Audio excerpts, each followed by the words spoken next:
And of course, welcome back to another very special episode of X Talking Ish with my boy Ishmael. What up? What up? And you already know what we do every Tuesday night. We're gonna talk a little ish, but we always gonna keep it real with you. And with that being said, if you are on Facebook, please make sure you like and share this broadcast. If you are on Twitter, checking everything out. It is on my Twitter page at X_Williams81. And of course, if you are on YouTube, please make sure you subscribe and check out our YouTube page at X Talking Ish. And make sure you hit that notification bell. Ding. Thank you very much for that, Ishmael. Oh yeah. Alrighty then. If you have been, of course, tuning in to our very weekly episodes and reoccurring episodes, you know that we've been trying to keep this secret from y'all to let y'all know that we have some big news coming up. And we wanted to make sure that everything was official. This last meeting that we had, it pretty much, of course, made everything official. And not this week, but next week, we will be a part of the HBCU Combine that will be held on April 9th and 10th in Birmingham, Alabama. The facility that everything be held in will be the University of Alabama, Birmingham. And I don't know about you, Ish, but I'm very excited and I'm very thankful for this opportunity because for us to be able to get to go out to Birmingham and be able to put on a show for our family that watches X Talking Ish, and I'm not talking about just our family. I'm talking about everybody that watches. We consider all you guys family members, so we appreciate the support. We appreciate everything when it comes to X Talking Ish, and this is a very momentous occasion. So for us to be able to have the rights to be able to go out there and do this is very big. Oh yeah, man. I mean, it's definitely a blessing to be able to go out there and cover the HBCU Combine, the inaugural HBCU Combine. Definitely big. It's big to have the access that we do to be able to speak to these athletes, to ask them questions that maybe you guys want to hear, some of the information that y'all would like to know. We're going to be able to get to meet with these guys and just chop it up a little bit. Also meet with the organizers, kind of chop it up with them about things moving forward in the future. Deion Sanders did have a hand in getting this set up, but he said in his recent press conference, like, hey, my goal is not just to have us at our own combine. My goal is to get more of us invited to the official NFL combine. So yeah, man, it's really big, and I'm excited to cover this event, and it's a step in the right direction. So for all of you guys that tune in, you comment throughout the videos, you're here, whether you are here commenting, live or after the fact, or you're reaching out to us in messages, just know that we appreciate all of you. We humbly thank you guys for tuning in and sticking with us, man. We appreciate it. And this is just a step forward that, we're moving in the right direction, and we're hoping that we can continue to bring this entertainment for you guys. And we might be changing some formats up, and more things like this might be happening in the future. Oh, they definitely will, and I appreciate everything that you just said, Ish, because you pretty much summed it up for me on how I feel about it. I'm excited. I'm lost for words. Honestly, I'm lost for words. When we got the news a couple of weeks ago that we were going to be the host of this event, we're going to be doing our own separate live event that we can of course go live on. So if y'all tune in to our Instagram page, our Facebook page, we will have live feeds of being able to interview different athletes, and there will be media personalities that you see on ESPN that will be there as well. Mr. Stephen A. Smith will be there. There will be, of course, other entertaining people that, of course, talking heads on ESPN, Fox, whatever it is. So again, this isn't like for play, and the reason why Ish said that this was the first annual because last year this was supposed to happen, but because of COVID, unfortunately, it didn't happen. So for this being the first year that this take place, and for us to be a part of this, I just I'm honestly, like I said, I'm just lost for words, and I'm just excited, and I just can't wait. And like I said before, if y'all want to tune in to everything that we're going to be doing when it comes to traveling, when it comes to being at the facility, we will have everything on our Facebook and Instagram page. So please make sure you tune into that. And just want to give a little background on the event as well. There will be 8 defensive backs there, 7 defensive linemen, 6 linebackers, and on offense there'll be 2 quarterbacks, a pair of running backs, 8 wide receivers, 2 tight ends, and 6 offensive linemen. The most notable name that will be there will be DeAndre Francois, who was the Florida State quarterback most recently. If you've, of course, remember that name, he did play at Florida State before he transferred to Hampton University. So we do have some players that are out there that's going to be putting on a show, and I expect nothing less. So again, I'm excited. I know I keep saying that, and I know everybody probably want to tell me to shut up and stop saying that so many times, but I am. I'm hyped. So Yeah, let's go to the man. comments right quick, because we have, again, some supporters, and we appreciate you as always. Lee, he says he's proud of us. That's a blessing. We do appreciate that. Appreciate you as well, Neil, when it comes to tuning in and commenting as always. Yeah, and thank Lee you. also says that Mahomes is partnered with the HBCU Combine. That's incredible. No, actually, he's actually partnered with the HBCU Bowl game that will be happening recently. I'm actually going to look that up. It's on. It's Is that on the one in NFL. Louisiana? Yes, it's on the NFL Instagram page, and I'm gonna bring that up right quick. That will be. Yeah, I apologize. I don't have the actual date, but yes, it'll be the HBCU Legacy Bowl that will happen, either if not this year, then next year. But yes, I do. I don't know about you, Ish. Again, I know you're a Chiefs guy, but I do appreciate Mahomes being a part of it, because that definitely does put some eyeballs onto it. Oh yeah, most definitely. It brings more attention to that, and it helps bring some validity to it, because I think oftentimes some of these HBCU bowls or things are overlooked because unfortunately it is HBCU, right? It has that classification, and for a lot of people that kind of takes away some of that validity. But when you got names like Deion Sanders adding it, when you got Patrick Mahomes throwing their names in there, it brings a little bit more to it. So yeah, that is exciting. And believe, guys, we are going to try to get as many people as we can, as many of these guys to speak with us, to have to interview with us, to give us any information that they can. We're going to try to get all that for y'all. Trust me. And I'm happy Neil brought this up, because he asked, have y'all ever coming out with merch? Definitely done to support if y'all do. Yes, Neil, I promise you, merchandise will be coming out very soon. We're working on it. Especially because my guy Lee is in Nebraska. We'll get you some hoodies real soon. I know it's cold up there.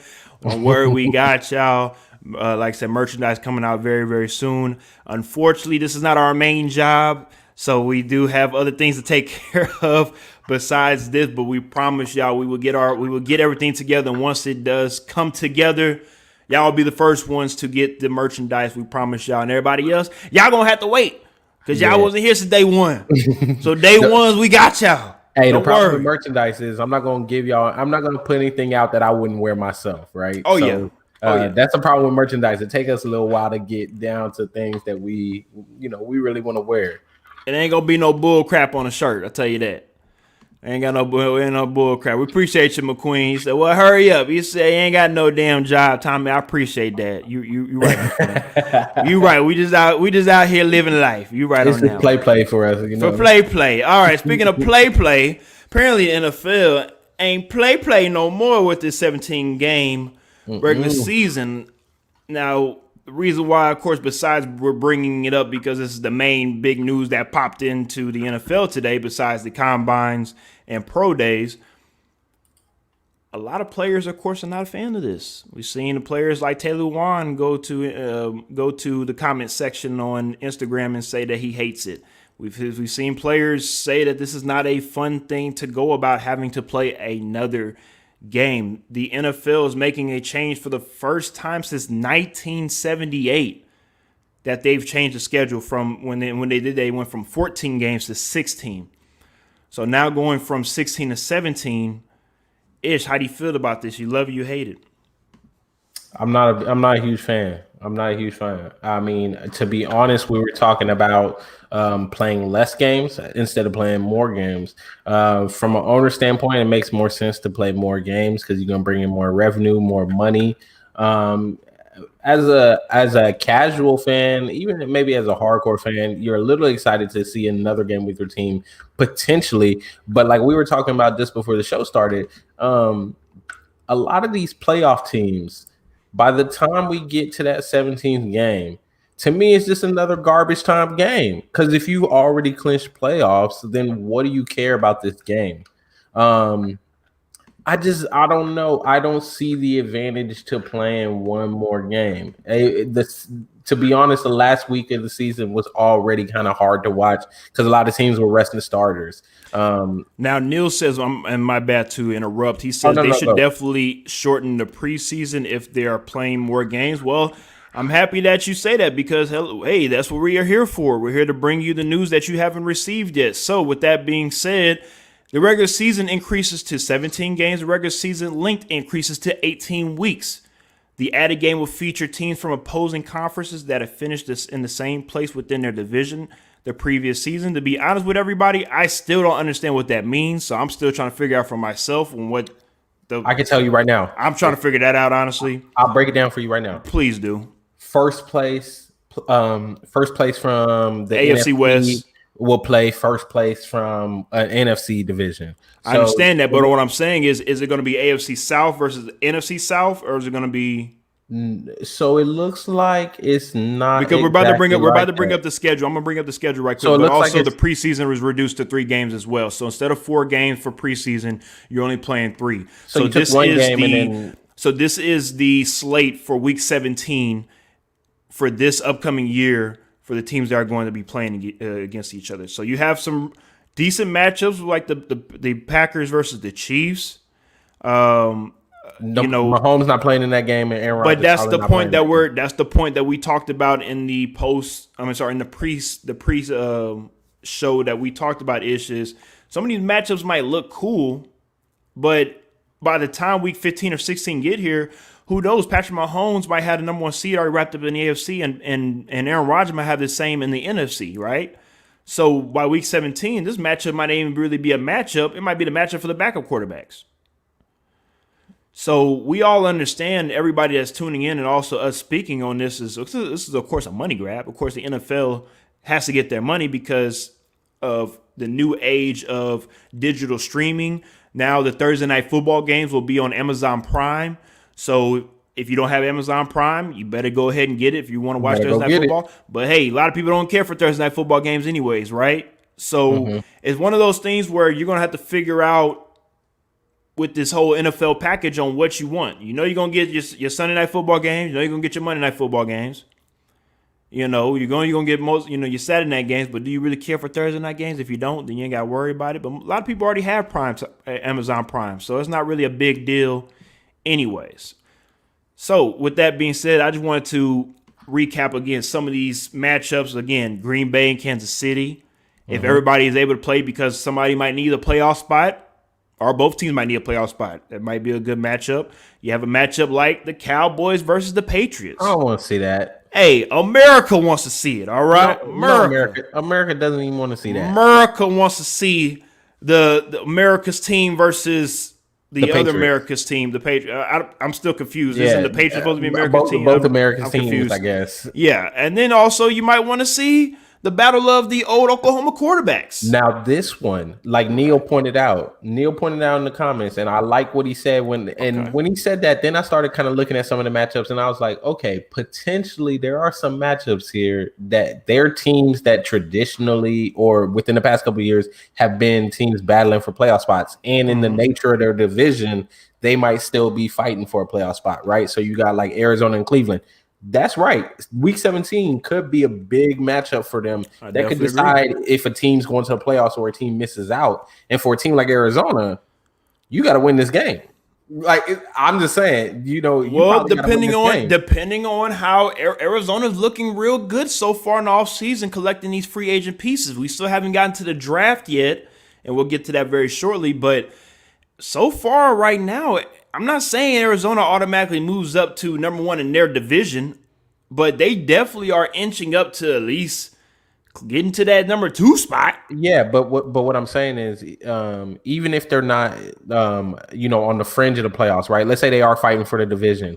As tough as that division is, you got to think a lot of these teams might still be playing for number one seeds in their division to win the NFC West. As competitive as it was this year, if it looks like it's going to be the same this next year for 2021.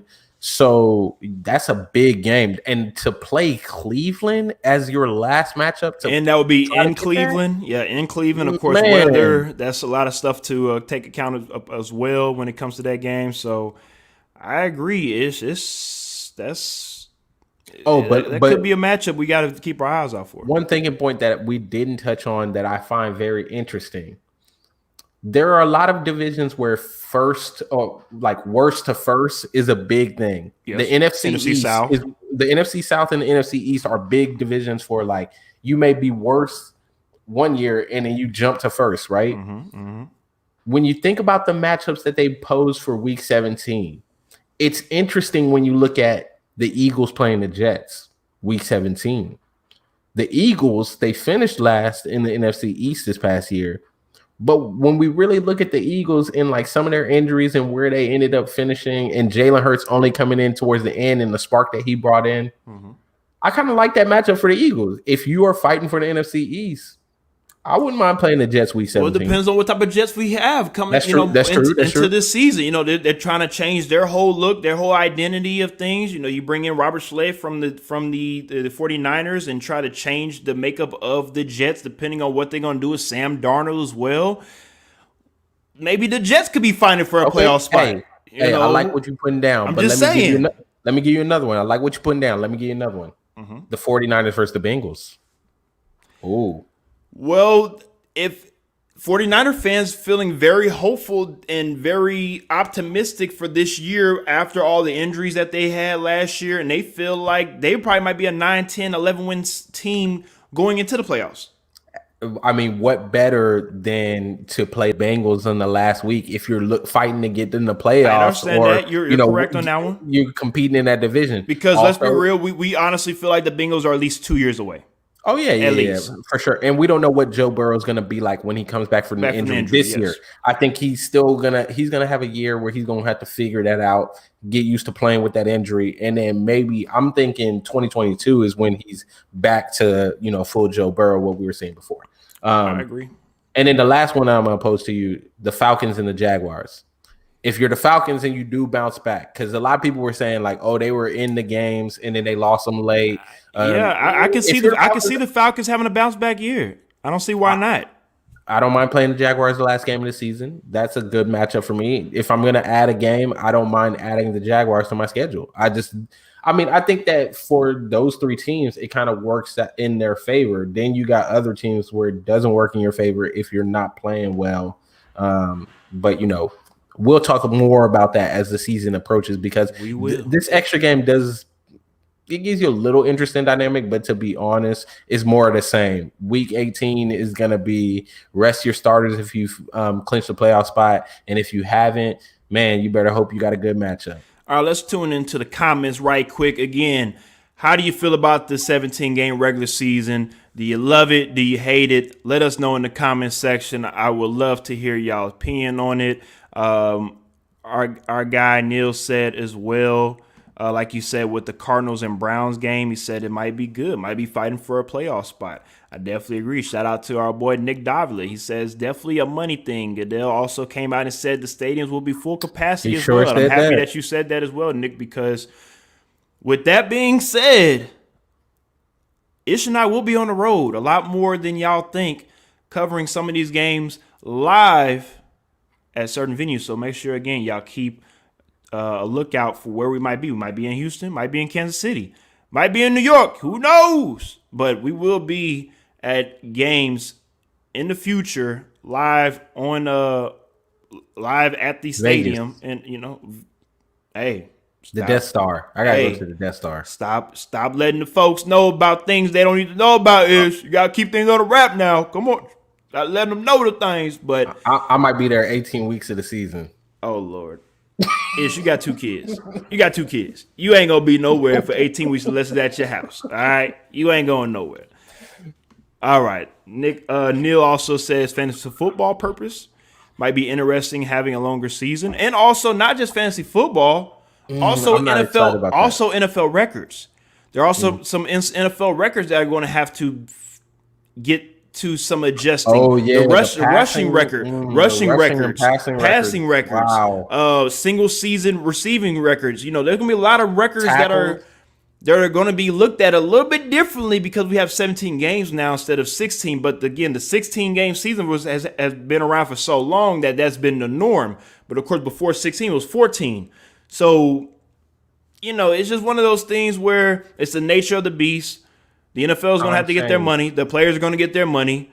I just hope for the players, because just 5 years ago we preached so much about safety and safety for the players. Mm-hmm. I hope that these players are able to get through a season healthy and ready to get that off-season treatment and ready to play another season without anything catastrophic. Because let's be real, Ish.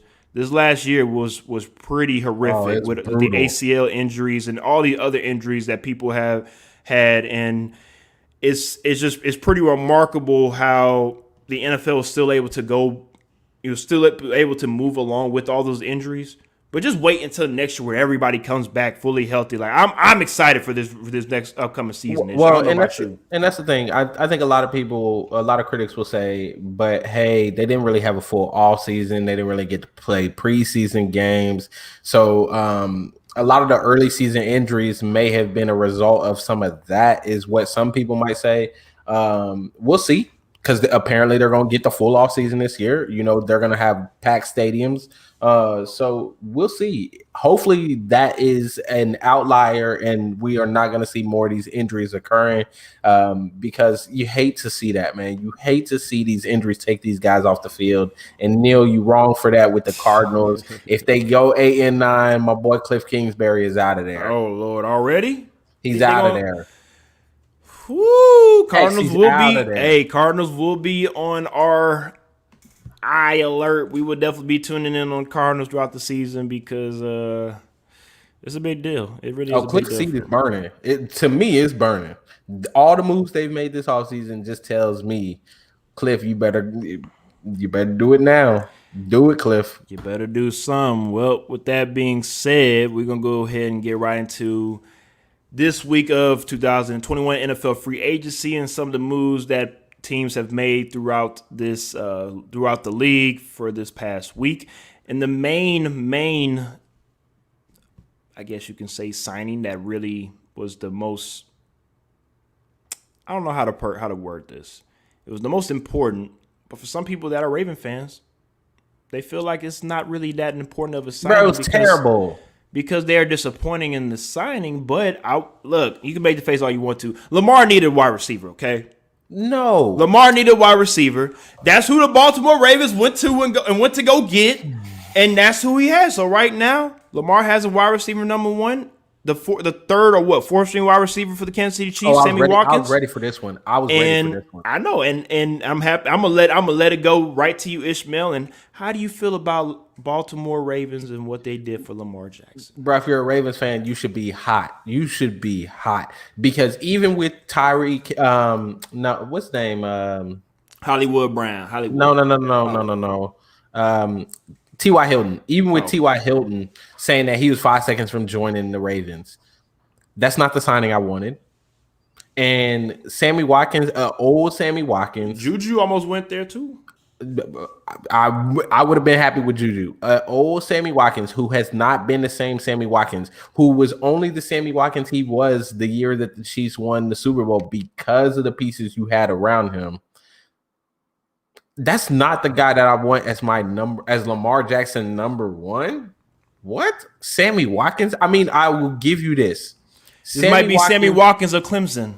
Hey, let me give you this. Sammy Watkins does run his routes. He will get you some of these yardage, some of the yardage that you need, and some of the routes that you don't currently get from Hollywood Brown. Sammy Watkins will bring that. So yes, he complements Hollywood Brown from that standpoint.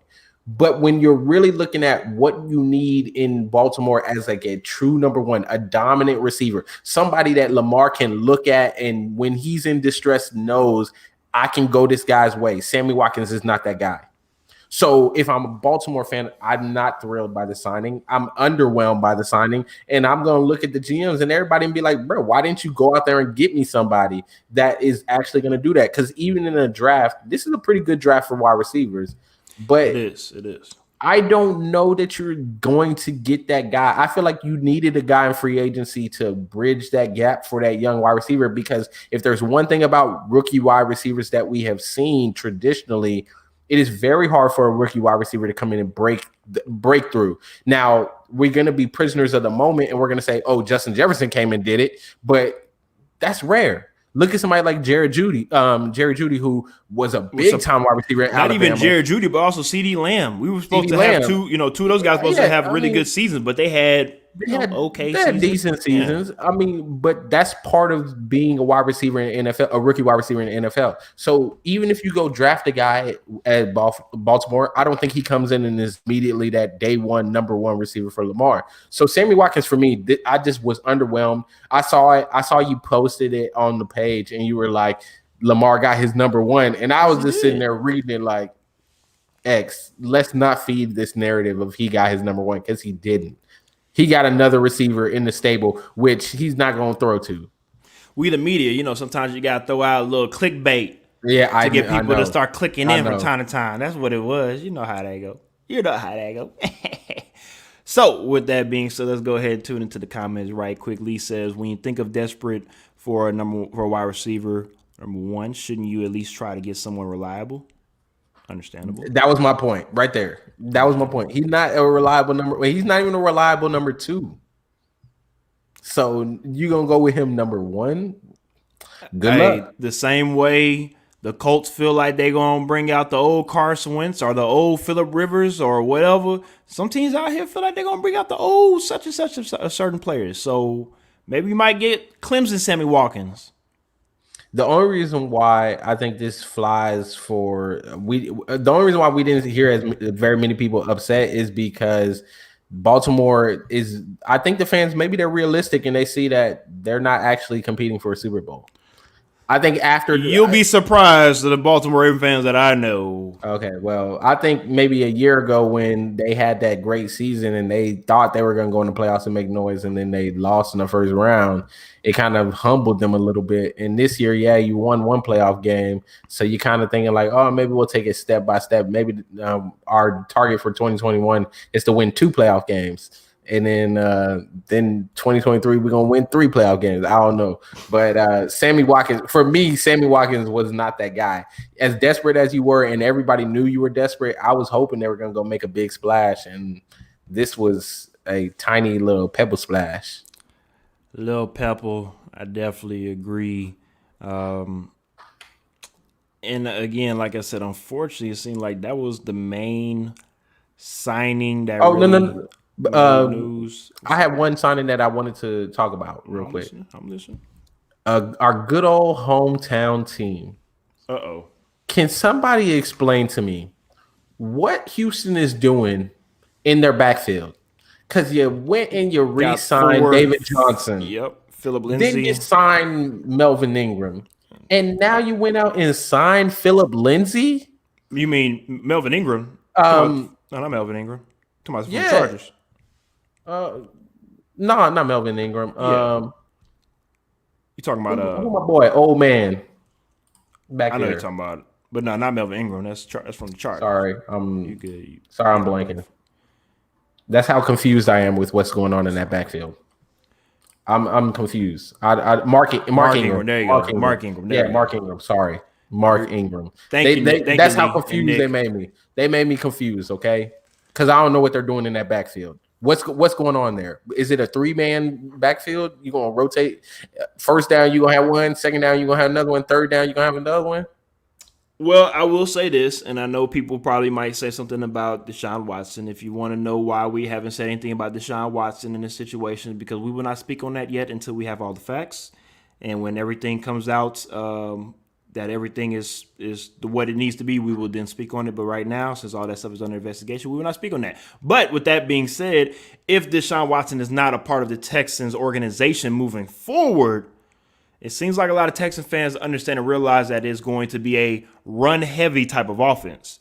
So if that is the case, it's a reason why they might have 4 running backs. But if you don't have an offensive line that can push anybody in the first place, what does it matter? that's exactly what I was going to get at. So when you have these stable of running backs, to me, I don't understand it either. But can I be honest with you right quick? Because this is just something that I've seen close. I've seen close since this team is, the hometown team. So we get all the coverage of them and everything. Yeah, unfortunately. Unfortunately, that's the team who we have to get all the coverage on. As much as everybody was saying that the Texans are not trying to be the Patriots of the South. Yeah. This running back situation, it looks like the Patriots of the South. They do everything. Every time they be like, "No, we don't be doing this." They do exactly what they be saying that they don't do. You've been screaming you're not trying to be the Patriots of the South, and then you have done this in the offseason. Like, this screams to me Patriots of the South. Like, y'all love this team. I really love this team. I really do. And this was near and dear to my heart because I own Philip Lindsay in my Dynasty Fantasy League, and this just killed his value for me because I also own Sony Michel, and you never know what running back is going to be the feature back in New England. So this is the same thing for me in Houston. I will say this though, Ish. He might have a down year this year, but we all know when players leave Houston Texans or the Houston Rockets or the Houston Astros, they go off and go perform even better elsewhere and might even go win a Super Bowl. So with that being said, go ahead and keep Phillip because wherever he goes next year, he might run for 1,500. He might run 1,500. You feel me? He'll blow up. So you're welcome on that. But I will say before we finish up on this topic, I just want to name a couple of free agents that are out here that still doesn't have a home just yet. Which some of these names I'm still kind of surprised. Some of these names are not at all. But guys, of course, like Alex Smith, Blake Bortles, RG3, Blaine Gabbert. We also have James Conner, Todd Gurley, Adrian Peterson, Le'Veon Bell, Larry Fitzgerald, Antonio Brown, Danny Amendola, Golden Tate, Cordell Patterson. I think he could be a great addition to somebody. Alshon Jeffrey. I think Alshon Jeffrey might be done. We'll see. We have to wait and see. Maybe somebody might pick him up. Tight ends wise, Tyler Eifert, Mercedes Lewis, Jordan Reed. Jordan Reed has not been healthy since he's been in the NFL. No, not at all. He is probably one of the most disappointing tight ends to probably. Hey, it's sad, man. Like he had everything, the skill set, the everything, and he just always is hurt every year. Hey, it does. That's welcome to the name of the game. Unfortunate part of the game. Yes, sir. Mitchell Schwartz, Eric Fisher, Rick Wagner, and Austin Ritter, Jarrell Casey, Geno Atkins, Daquan Jones, Jadeveon Clowney, Melvin Ingram, Justin Houston, Ryan Kerrigan, Olivier Vernon, which I'm still surprised Olivier is still out there for grabs. And again, some of these guys maybe just be waiting for that right deal. Some of these guys, they know that, hey, I'm gonna get a deal somewhere. I'm just waiting on that right deal. So I was gonna bring that up when you were done with the list because one of the things is we got all these big names that are out there, right? And I'm thinking to myself, it's probably the negotiations, right? Gotta be. Because when you think about it, like some of these running backs that are still available. Let's look at my main man, Le'Veon Bell, who sat out a whole year, very famous, sat out a whole year, and then got a big deal with the New York Jets, and then got cut a year later and went to the Chiefs for peanuts, didn't play, and now he's in free agency. Is he asking for top back money, or is he asking for older transitional money? That's something that you got to see, right? So like. That's the question, and that's the part of the business aspect. AB is AB asking for big time money, or is AB asking like, "Hey, I just want to be on a team and make them"? I feel like AB's value has gone up a little bit, so I feel like he can at least come to the table and say, "Look, besides just me winning the ring, besides me being a part of a team that just won a ring, if you look at my stats, 45 catches, I think about 400 yards and 4 touchdowns." Just imagine he played a whole season. I don't think the problem is his production. I think people are scared of his off the field. Yeah, And I got we you. don't know if he's all the way there I all the got you. time I is the got you. problem. I think like he's kind of damaged himself from some of his outbursts and He's everything. low key damaged goods unless he has a consistent track record of not doing stupid stuff. I could definitely see him going back to Tampa Bay. I can see that too. Because Tom Brady really likes him. He really wants him to be there, and he adds something to that offense. So I can see him going back for the right money.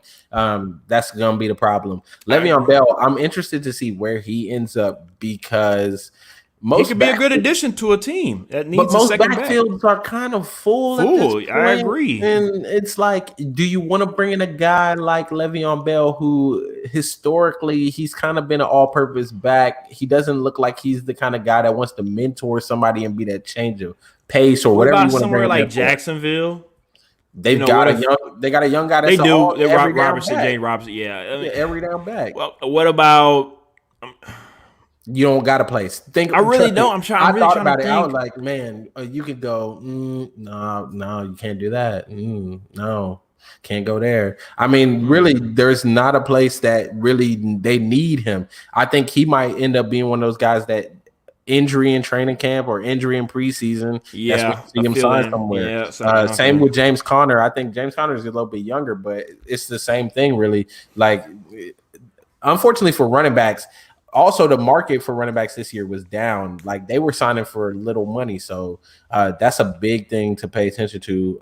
The quarterback situation, the backup quarterback situation, I don't know that there's a lot of teams really out there looking for some backups right now. So some of those names that you mentioned earlier, I think they also will be waiting for injuries in training camp or preseason before you see them go anywhere. Let me go ahead and finish up this list right quick, and we'll go ahead and talk a little bit more about some of these free agents. Linebacker-wise, KJ Wright, Vince Williams, Devondre Campbell, and Quan Alexander. Cornerbacks, you still have Richard Sherman out there, Breshad Breeland, Casey Hayward Jr., Brian Poole, Quentin Dunbar. Also strong safety, Malik Hooker, Trey Boston, Tayshaun Gibson, Bradley McDougall, also Kenny Vaccaro. And again, like I said, those are the free agents for right now. And I mean, some of these guys, and another name that was on that list was our very own Tyrone Crawford. Of course, we have some ties with him. He just recently retired. So some of these guys might retire. Some of these guys might, of course, sign a one-year deal before the season starts. Some of these guys might sign a deal while, like you just said, during training camp or preseason when someone gets hurt. So we just have to wait and see. Again, some of these guys might wait until after the draft, right? And wait and see, what teams draft what position. Some of these older vets ain't trying to compete for a spot for you against some of these younger cats, right? So they just like, all right, I'm going to wait. I'm going to train. I'm going to train. I'll wait for somebody to get hurt. Then, you need me now? All right, cool. All right, I'll come in. So it's going to be very interesting to see what happens. Lee, of course, says for Russell Okung and Alejandro Villanueva, two very solid left tackles. Chiefs, wink, wink. My boy Lee, one thing I know about Lee, it don't matter who it is.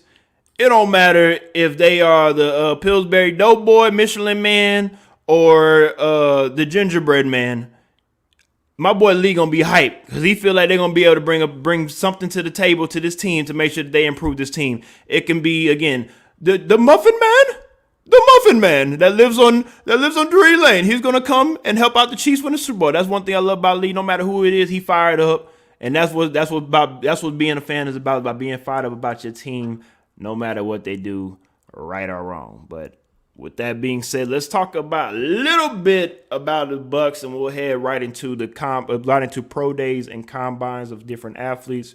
And I just want to bring up this little tidbit because I thought it was very interesting. The Buccaneers were able to re-sign all 22 starters from this past Super Bowl season. And the reason why I brought it up is because I just thought it was very interesting because this was the first time that this has ever happened in the salary cap era of the NFL, which started back in 1994. And of course, the reason why that is so significant, the way I look at it, is because every Super Bowl team has had to readjust, had to let players go, bring in new players, this, that, and the third, right? And it's just a part of the side cap. It's a part of guys, tired of being on the team, tired of doing this, tired of doing that, want to see, seek new adventures elsewhere. But for Tom Brady and this Buccaneers team to be able to come back with everybody, I just thought that was very significant. And we seen it with the Patriots when it comes to him being with the Patriots and them just doing it everything the Patriot way, right? Letting guys go if they need to get better, and keeping guys that, if it wasn't for the Patriots, right, we'd be like, that guy wouldn't play anywhere else, right? And to see that what they did with the Buccaneers, this wasn't no bum team. This wasn't a scrub. This was a pretty damn good team. And for them to bring back all 22 starters, I think that's very remarkable. Oh yeah, definitely. It speaks to the leadership in the front office there to be able to go and make those deals, to have those conversations. It speaks to Tom Brady and being able to restructure his deal and everything. I mean, he's in a unique situation with him not needing to be the breadwinner in that household. You know what I mean? Pretty much. I talk about this all the time.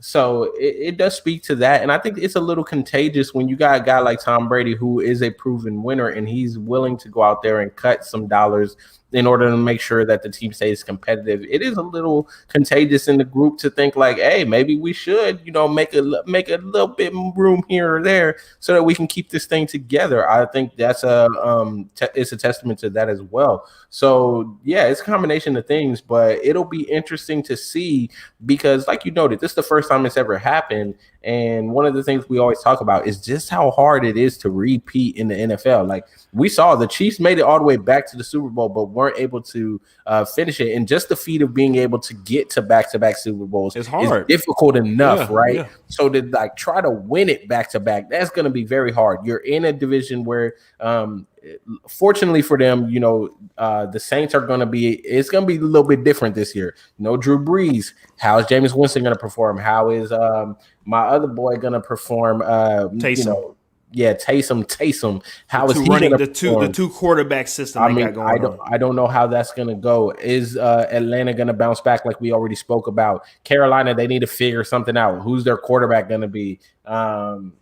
Is Christian McCaffrey going to come back fully healthy? There are a lot of question marks in that division. So to have the foundation of all 22 of your starters returning, it looks good for the Bucs right then and there. Right from the get-go, it looks good. Right, and think about this too. This is the first time that they finally get to go through training camp together. They finally get to go through some preseason games together. Yep. I mean, it's I think that's interesting to take note of as well too. I mean, they get to form even more chemistry moving forward. And I would argue that offense was just starting to get rolling towards the end of the season. So it's like, can you imagine with more time what that looks like? Yeah, man, it is really good what they got going on right now. No, I definitely agree. And let me go ahead and bring up this comment right quickly. He says the Bucs were also able to do it because they have won the lottery on many picks in the draft, have star players their first or second season. Cheap young stars allowed them to pay them other prime stars, and that is exactly right. Most definitely. Ish was talking about, Lee, when it comes to the front office. That's the front office knowing how everybody contracts are, knowing who we can plug in and play, and knowing who, not just the Bucs, the Chiefs, the Packers. I mean, all these other teams that have quarterbacks sign big deals. You've seen throughout the season, a lot of different teams have had to restructure certain players' contracts so we can make sure that the money gets distributed the right way throughout the rest of the team so we can be able to help you out. If you're a quarterback and, we trying to make sure that we win certain games. I mean, we win not just regular season games, but postseason games, Super Bowl. You as a quarterback, you cannot take 20% of the cap. Like it can't happen. Or 15% of the cap. I'm listening. Real quick, let me just also say to that point that Lee made, because that's a really good point of having players in the right positions. Like you got star players that are early in their rookie deals or early in their first couple of deals or whatever. Yeah. That is a big thing because you got to think about it. Like, okay, let's look at the Miami Dolphins for a quick second. Miami has used that pick that they got from Houston for Laremy Tunsil, and they have turned it into multiple first-round picks, right? The problem that you have with teams that have done this traditionally is most of them miss on these picks. And if you miss on this pick, that harms your team. And ultimately the GM, the coach, your scouts, whoever, the front office, they all look bad because it looks like, man, you wasted this opportunity. But it takes special people to be able to identify the right person at the right time and the right fit for your team and your culture, and having that all gel together at the right time and come together at the right time. We saw it in Tampa Bay. And You let's got be Tom real, Brady and Ish. added him to something that was already built up, right? And let's be real, Ish. I know first round picks look sexy to everyone. Everybody loves seeing a first round pick. But historically speaking, you get more value for picks that happen in the third, fourth, fifth, and sixth round because you get a lot more bang for the buck. Of course, the greatest quarterback so far, the greatest quarterback of NFL history is sixth round pick 199. So it's not always all the time a first round pick that's going to come in and change your locker room, change your whole franchise moving forward. It's Peyton Manning, the most, of course, recent one. A guy even like Cam, he was able to do the things that he did with the Panthers, but it was only for so long, right? It wasn't for 20 years like Tom Brady was able to do it. So I know a lot of people put so much. Like, how can you say, they want that first round player to succeed so much, but guess what? When you put so much pressure on that first round player, they either turn into a diamond or they bust. Yeah, so, and it takes more than one player, right, in the that NFL. too. It's And all that's about the why, pieces. That's That's why why I it's the wanted to ultimate shout team out game. that front office, because they did a great job of putting that team together and having some of the guys that they had. Mike Evans, just being able to do what he's done. You got Chris Godwin on the offensive side, Shaq Barrett. I mean, they have put a team together that has really gelled and kind of hit their strides at the same time. So it's going to be interesting to see that narrative that they have all 22 starters back. That is going to be big time. Now, with this extra game and all that, the one thing that you're praying for them, if you're a Tampa Bay fan or if you're a fan of football in general, the injury bug, you want them to stay healthy. Like, that's the big thing for all these teams that are trying to repeat, that are trying to get back to the playoffs, is you need your team to stay healthy. And of course, it's not just Tampa Bay, that's every team, because like we talked about last year, the 49ers could have been a whole different team. The Chargers, I think, could have been a whole different team without the injury. So it's going to be very interesting to see. I want to see Justin Herbert take the next step. I want to see what he could do with all the pieces around him. And again, we'll talk a little bit more about the draft as well. Oops, sorry, wrong one. We'll talk more about the draft coming up very, very soon. It is just a month away. We will, of course, have our first round picks. We'll do our own mock draft as well coming up the next couple episodes. That episode might most likely come out after we come back from Alabama. So just stay tuned for that. But the draft is going to be very interesting as well, because depending on what these teams are looking for. Like with the Chargers, I saw recently that they might be interested in Devontae Smith from Alabama. So if they get another wide receiver to pair with Keenan Allen, I mean, then dang, here we go. Let's get it rocking and rolling for Justin Herbert, right? Now he got two pieces. So it's gonna be very interesting. The NFL, the NBA, and even the MLB. I don't care about all the politics crap that's going on. I don't care about none of that crap that's going on that's outside of sports. If y'all look at the talent, look at the evolution of these sports and these athletes, it's going to be a great next 10 years of watching sports, because we have some hell of athletes coming into this generation. Alrighty then. Speaking of hell of athletes coming into this generation, we're going to talk about two guys before we end this podcast for the night. We're going to talk about Justin Fields. And we're also going to talk about Zach Wilson. Now, we'll go ahead and start off with Justin Fields. He has pro day today. Ran, of course, what we expected him to run. Nice little 4.44. And run with that little Jay-Z cover right quick. Little 4.44. Some people might say 4.43. But it don't really matter. Because at the end of the day, you got defensive linemen out here running 4.4s too. They're coming at you, Justin. All right? So it don't matter about no 40s no more. It don't matter about no pro days. To be honest, for me, it's more about what you can do on the field when it's time for you as a pro to show up, son. So what were your thoughts on Justin Fields' pro day? It looked good. It looked really good. He made all the throws. All the ball came out of his hand. It had a little pop out of the hand. He had good placement on the balls. I liked it. I was really excited to see it. Ohio State fan. To me, My bad. I'm not really into the quarterback throw days, pro days as much as far as like I think it can hurt you more than it helps you. Like if you have a good one, you make all the throws. Oh well, that's what we expected. It's a script that you came up with your quarterback coach that you've been working on. It's throws you've been working on. I expect you to ace that pro day. Now, if you come out and pull a Teddy Bridgewater, then it can obviously hurt you. I wasn't necessarily impressed from a standpoint of he showed me something I haven't seen before, but I was excited that he did make all the throws and did what I expected when I looked at the tape.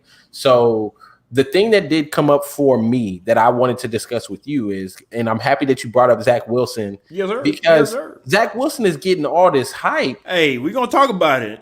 We're gonna talk about it. Me, I just don't know why he's getting this hype over somebody like Justin Fields. I mean, Justin Fields has the size, he has the arm, he's also played in big games. I was gonna say he has the big game production.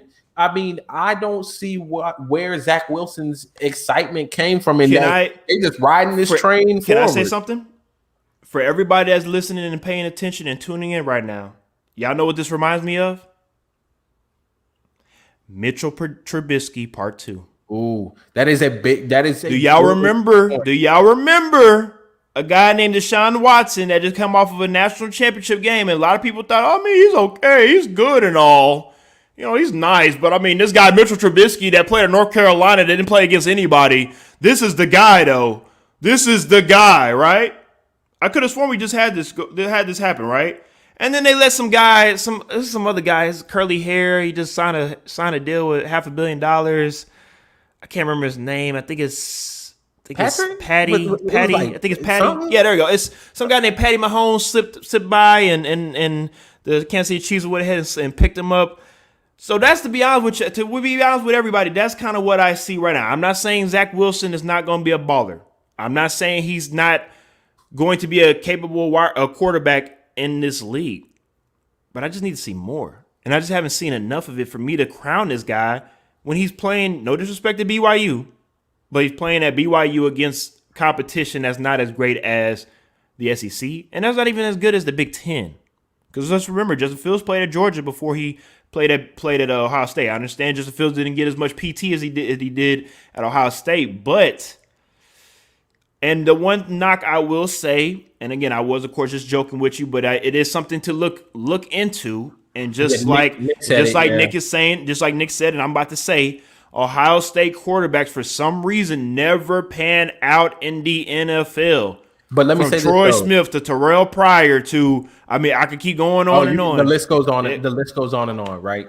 You can say that, but for me, you should never scout a player based off the system that they came from. I understand that, the reputation, but it's too many guys that are making that system look like it. No, because let me argue with you. I'm listening. One could say the same thing about Patrick Mahomes. All the quarterbacks. You talking about Wilson? You talking about Zach Wilson? No. But what I'm saying is, all the quarterbacks from Texas Tech have big numbers. All the quarterbacks from Texas Tech can throw the ball. All the quarterbacks from Texas Tech are, guys that can make that throw, got strong arms, so on and so forth. Like you can go from. And I will say this: and at one point in time, Graham Harrell was actually a better quarterback in the state of Texas than Patrick Mahomes was. So I can understand where you're coming from. So I'm saying there are years of quarterbacks going to Texas Tech that got strong arms that can throw, and everybody know they had that air raid system. So if I'm an NFL coach and I'm looking at that, why would I go for Patrick Mahomes? Obviously, because Patrick Mahomes showed something different than those other guys. Justin Fields is not Byron. Justin Fields is not Cam, or he's not, he's not any of these other guys that came. Cardale Jones. Oh, that's the big one. Oh, there you go. Justin Fields is not Cardale Jones. Cardale Jones duped all of y'all. I told y'all, but he's not Kenny Guyton. He's not any of these guys that you've seen before. that you said, Ohio State system quarterback. I think he's a good guy. He's got the arm strength, this and that. And he look at what he did at Ohio State. No, Justin Fields has been at Georgia, like you pointed out.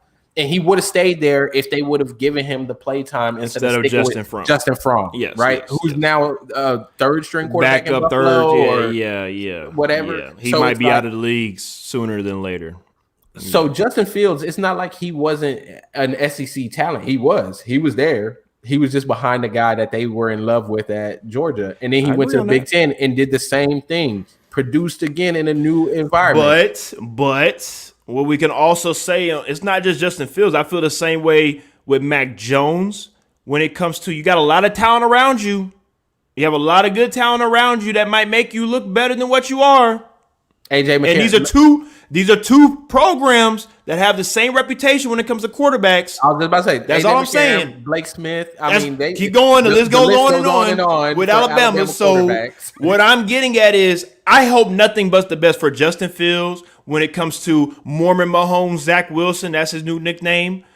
And I have no problem seeing like what Lee's talking about, this next Steph Curry effect in the NFL when it comes to finding guys that want to throw on the run and throw like this and throw underneath and throw behind your back and throw with your eye closed. Like, look, I got it. But at the end of the day, we still got to play solid football, okay? We still got to go out here and execute the right way. Everybody can't be Patrick Mahomes. Everybody can't be Steph Curry, okay? So do what you do. Do what makes you great, because that's what made Tom Brady great, right?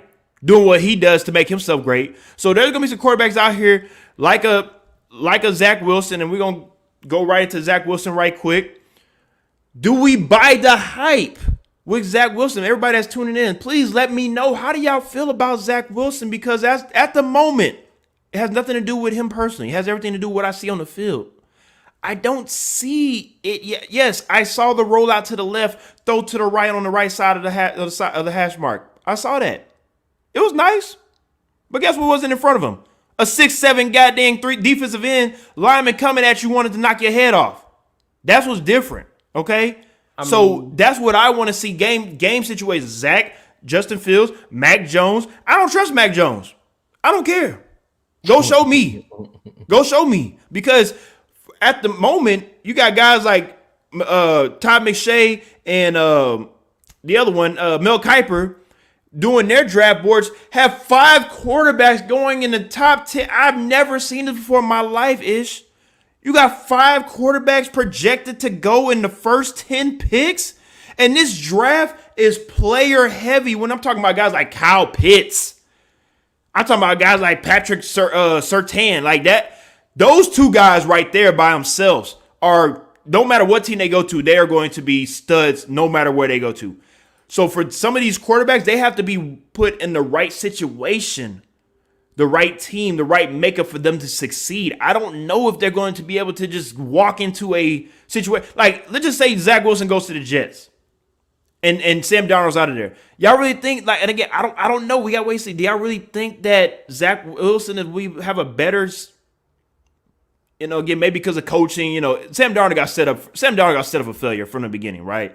But will Zach Wilson be able to perform better than Sam Darnold? And again, I'm just looking at the pieces. I'm just thinking about the pieces the Jets will have moving forward compared to Sam Darnold. It's really not fair to really compare, but I look at Sam Darnold as a better quarterback coming out of college than I did Zach Wilson, is what I'm getting at. So let me say this. I don't agree with that. I don't agree Sam Darnold is better than Zach Wilson coming out of college. Okay. That's just my opinion, sir. Yeah, I know. I understand. I actually, because of all the hype, I went back and I watched a lot of games for Zach Wilson this past year. Okay. I actually ended up watching the games, watching all his offensive snaps.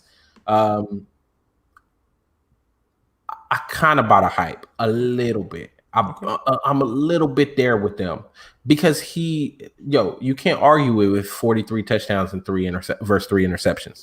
Yes, you can, especially if you're a quarterback. If you're a quarterback playing North Dakota State, let me say to put those out with Trey Lance. Let me say this. You still got to play the game. I understand what you're saying, but you still got to play the game. You still got to perform. You still got to put the stats up. You're correct. Let me say, when you watch the tape of him and you watch his pocket presence, he has good pocket presence. When you watch him throw on the move, He's really good at throwing on the move. He has good ball placement. The arm strength, it appears to be there. Basically, he has the traits that you look for in an NFL quarterback. It looks like there from time to time, I do question when he's going through his reads.